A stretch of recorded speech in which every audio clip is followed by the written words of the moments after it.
সমুদ্ৰত যুদ্ধ আৰম্ভ, 10 টেংকাৰ ধ্বংস, আমেৰিকাৰ সুৰক্ষা বেহু চুৰমাৰ, ভাৰতৰ হাতত মাত্ৰ 25 দিনৰহে তেল মজুত। নমস্কাৰ, নিউজ ওৱান নৰ্থ ইষ্টৰ আজিৰ এই প্ৰতিবেদনলৈ আপোনাক স্বাগতম। আপুনি চাই আছে দেশৰ এটা অগ্ৰণী নিৰ্ভীক নিৰপেক্ষ আৰু বহুভাষিক channel News One North east.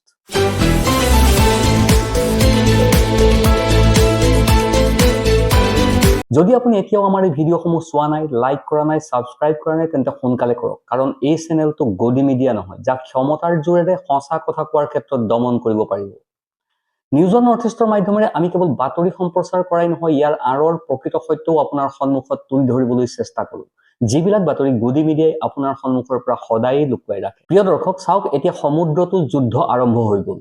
ইৰাণে সৰ্বকালৰ আটাইতকৈ ডাঙৰ আক্ৰমণ আৰম্ভ কৰিছে। সমুদ্ৰৰ মাজত 10খন তেল টেংকাৰৰ ওপৰত ইৰাণৰ আক্ৰমণ আৰম্ভ। 10খন তেল টেংকাৰক লক্ষ্য কৰি লোৱা হৈছে। এতিয়ালৈকে আমেৰিকাৰ বিমান ঘাটিসমূহত আক্ৰমণ চলিছিল, আৰু মই আপোনাক এই বিষয়ে ইতিপূৰ্বে অৱগত কৰি আহিছো।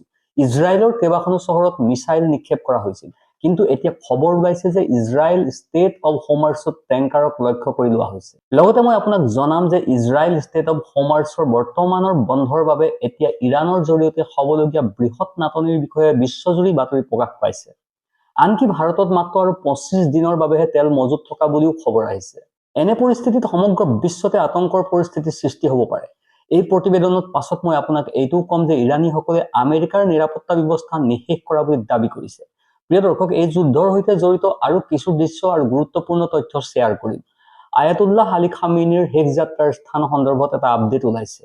ইৰাণৰ আক্ৰমণত আমেৰিকাৰ সামৰিক ঘাটিসমূহ কেনেকৈ অবিৰতভাৱে ধ্বংস হৈ আছে সেই বিষয়েও মই শ্বেয়াৰ কৰিম।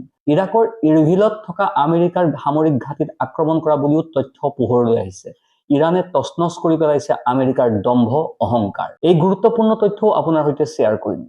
প্ৰিয় দৰ্শক, কোৱা হৈছে যে ইৰাণে এতিয়া ইৰাকৰ কুৰ্দিস্তানৰ এটা পাকিস্তানী ঘাটিত আক্ৰমণ কৰিছে। এই সময়ত উত্থাপিত হোৱা প্ৰতিটো তথ্য আপোনাৰ লগত শ্বেয়াৰ কৰিম। ভিডিঅ'টো শেষলৈকে নিশ্চয় চাব, কাৰণ যুদ্ধ সন্দৰ্ভত অতি গুৰুত্বপূৰ্ণ আপডেট ওলাইছে। যুদ্ধৰ পঞ্চম দিনা ইৰাণে শত্ৰু ৰাষ্ট্ৰসমূহৰ ওপৰত নতুনকৈ আঘাত কৰিছে। দৰাচলতে ইৰাণে ইতিমধ্যে ষ্টেট অৱ হোমাৰ্ছক বাধা দিছিল।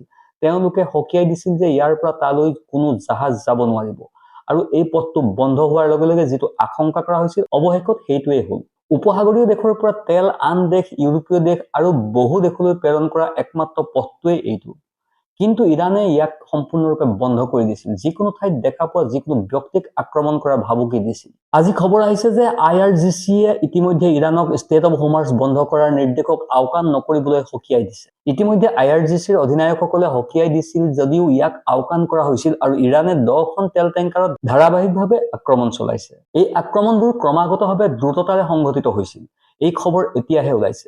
এই খবৰৰ তথ্য ইৰাণ মিলিটাৰী নিউজৰ উদ্ধৃতি দি শ্বেয়াৰ কৰা হৈছে।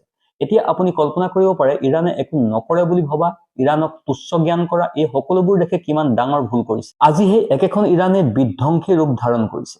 লগতে আপোনাক কওঁ যে আন এক ৰিপৰ্টত কোৱা হৈছে যে ষ্টেট অৱ হোমাৰ্ছ বন্ধ কৰাৰ পাছত ইৰাণে এই ঠাইৰ মাজেৰে চীনৰ জাহাজকহে পাৰ হ'বলৈ দিছে। বহু বাতৰিয়ে এনে দাবী উত্থাপন কৰিছে। ৰাছিয়াৰ একাংশ ৰিপৰ্টে এই দাবী উত্থাপন কৰিছে। অৱশ্যে আন দেশৰ পৰা অহা সকলো জাহাজ ষ্টেট অৱ হোমাৰ্ছত আবদ্ধ হৈ আছে।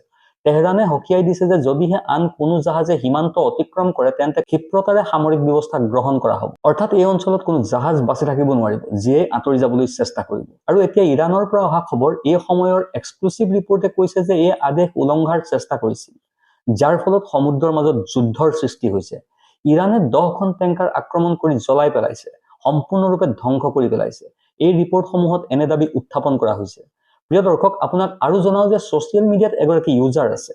তেখেতে কিছুমান ৰিপৰ্ট, কিছুমান মেপ শ্বেয়াৰ কৰিছে, যিবোৰৰ দ্বাৰা তেখেতে দাবী কৰিছে যে ইৰাণীসকলে আমেৰিকাৰ বায়ু প্ৰতিৰক্ষা ব্যৱস্থাত প্ৰৱেশ কৰিছে। নিশ্চিত হৈছে যে 2026 চনৰ 2 মাৰ্চত ইৰাণে কাটাৰত থকা আমেৰিকাৰ আল উদাদ ঘাটিত আক্ৰমণ চলাই $1 আৰব মূল্যৰ NAFPS-132 ৰাডাৰৰ ক্ষতি সাধন কৰিছিল। এই সুবিধা ইউৰোপৰ পৰা ভাৰত মহাসাগৰলৈকে বিস্তৃত অঞ্চল সামৰি লোৱা আমেৰিকাৰ বায়ু প্ৰতিৰক্ষা ব্যৱস্থাৰ অন্যতম মূল কেন্দ্ৰ হিচাপে গণ্য কৰা হয়। বিশ্বত মাত্ৰ 6টা NAFPS-132 ৰাডাৰ আছে। আমেৰিকাৰ উপৰিও ব্ৰিটেইন আৰু গ্ৰীণলেণ্ডতো আছে এই NAFPS-132 ৰাডাৰ। আল উদেইদ ষ্টেচনৰ কাৰিকৰী ক্ষমতাত এইটোৱেই স্পষ্ট যে ই ৰাছিয়াৰ ভূখণ্ডকে ধৰি 5,000 কিলোমিটাৰতকৈ অধিক দূৰত্বত মিছাইল নিক্ষেপ ধৰা পেলাব পাৰে। তথাপিও ইৰাণৰ মিছাইলে আমেৰিকা আৰু কাটাৰৰ বায়ু প্ৰতিৰক্ষা ব্যৱস্থাৰ অন্তৰ্ভাগত প্ৰৱেশ কৰাত সফল হৈ বিশ্বজুৰি আমেৰিকাৰ হাতত থকা অন্যতম মূল্যৱান আৰু উন্নত যুদ্ধ প্ৰযুক্তিৰ ক্ষতি সাধন কৰে। এই সন্দৰ্ভত তথ্য পোহৰলৈ আহিছে। প্ৰিয় দৰ্শক, মই আপোনাক জনাও যে ইমাম খমেইনিৰ অন্ত্যেষ্টিক্ৰিয়া এতিয়াও হোৱা নাই। তেওঁৰ অন্তিম যাত্ৰা এতিয়াও আৰম্ভ হোৱাই নাই। অৱশ্যে এতিয়া ইৰাণৰ মাছহাদত আয়াতুল্লাহ আলী খামেইনিৰ সমাধিস্থ কৰা হ'ব বুলি খবৰ ওলাইছে। অৱশ্যে ইৰাণে এতিয়াও ঘোষণা কৰা নাই তাৰিখ আৰু সময়।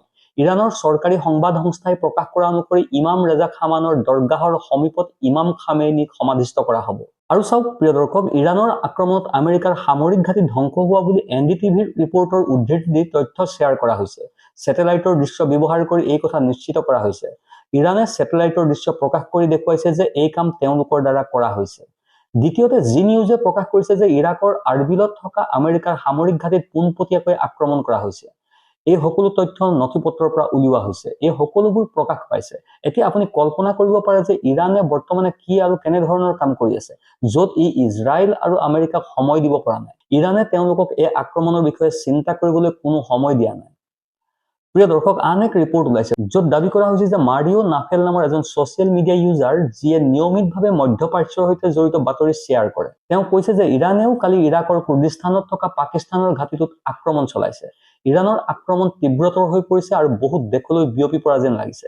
এই পৰ্যন্ত ইৰাণে 14খন দেশক লক্ষ্য কৰি লৈছে। কিন্তু এতিয়া পাকিস্তানত অৱস্থিত ইৰাকী কুৰ্দিস্তানতো ইৰাণৰ আক্ৰমণ। ইৰাণ মিলিটাৰী নিউজ নামৰ এটা পেজত ইৰাণে জৰুৰী সতৰ্কবাণী জাৰি কৰাৰ তথ্য শ্বেয়াৰ কৰিছে। লগে লগে তালিব খালী কৰক, অন্যথা ইয়াৰ পৰিণাম ভয়াৱহ হ'ব। ইতিমধ্যে ইৰাণে এই অঞ্চলসমূহ সম্পূৰ্ণৰূপে খালী কৰাৰ নিৰ্দেশ জাৰি কৰিছে।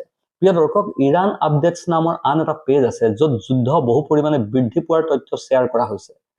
ইৰাণৰ শ্বাহিৰ জোনাছে বাহৰেইনত থকা আমেৰিকাৰ ঘাটিৰ ভিতৰত থকা প্ৰপলেণ্ট টাৰ্গেটক সফলতাৰে লক্ষ্য কৰি লৈছে। এই উল্লেখযোগ্য তথ্য ইৰাণ আপডেটৰ পৰা পোৱা গৈছে। আন এজন ছচিয়েল মিডিয়া ইউজাৰে লিখিছে যে হাৰ্মিছ উপসাগৰত শ শ তেল টেংকাৰ আৰু মালবাহী জাহাজ শাৰী পাতি ৰৈ আছে। বৰ্তমান ইৰাণৰ মিছাইল বাহিনীৰ অধিনায়কগৰাকীয়ে কয় যে আৰৱ সাগৰৰ পৰা এটোপাল তেল ওলাবলৈও দিয়া নহ'ব। আৰু আমি ঠিক সেইটোৱেই দেখিছো আৰু শুনিছো। আৰু কিছু দৃশ্য প্ৰকাশ হৈছে য'ত ইৰাণৰ মিছাইলে ভ্ৰাম্যমাণ জৰুৰীকালীন বোমা আশ্ৰয় শিবিৰক লক্ষ্য কৰি লৈছে। ইৰাণৰ পৰা মিছাইল আক্ৰমণৰ আশংকাত সমগ্ৰ ইজৰাইলত ভ্ৰাম্যমাণ জৰুৰীকালীন বোমা আশ্ৰয় শিবিৰ স্থাপন কৰা হৈছে বুলি ইৰাণ নিউজে তথ্য শ্বেয়াৰ কৰিছে। প্ৰিয় দৰ্শক, এই প্ৰতিবেদন শেষ কৰাৰ আগতে আৰু এটা ৰিপৰ্ট শ্বেয়াৰ কৰিম। কাৰেণ্ট ৰিপৰ্টছৰ পৰা এই খবৰ আহিছে, ইৰাণৰ বায়ুসেনাই খুজেস্তান প্ৰদেশত ইজৰাইলৰ সেনাৰ টিপি ড্ৰোন গুলিয়াই নিধন কৰিছে। এই ড্ৰোনত মাফলেট গাইডেড বোমা আছিল আৰু ইয়াৰ উদ্দেশ্য আছিল ইৰাণৰ মিছাইল লঞ্চাৰক লক্ষ্য কৰি লোৱা। অৱশ্যে ইৰাণে ইয়াক ধ্বংস কৰি পেলালে। ইয়াৰ এটা দৃশ্য আপুনি স্ক্ৰীনত দেখা পাইছে। প্ৰিয় দৰ্শক, এই সমগ্ৰ ৰিপৰ্টটো আপোনাৰ কেনেকুৱা লাগিল অনুগ্ৰহ কৰি কমেণ্টত জনাব। লগতে চেনেলটো যিমান পাৰে লাইক, শ্বেয়াৰ আৰু ছাবস্ক্ৰাইব কৰিবলৈ নাপাহৰিব। Bureau report, news on north east.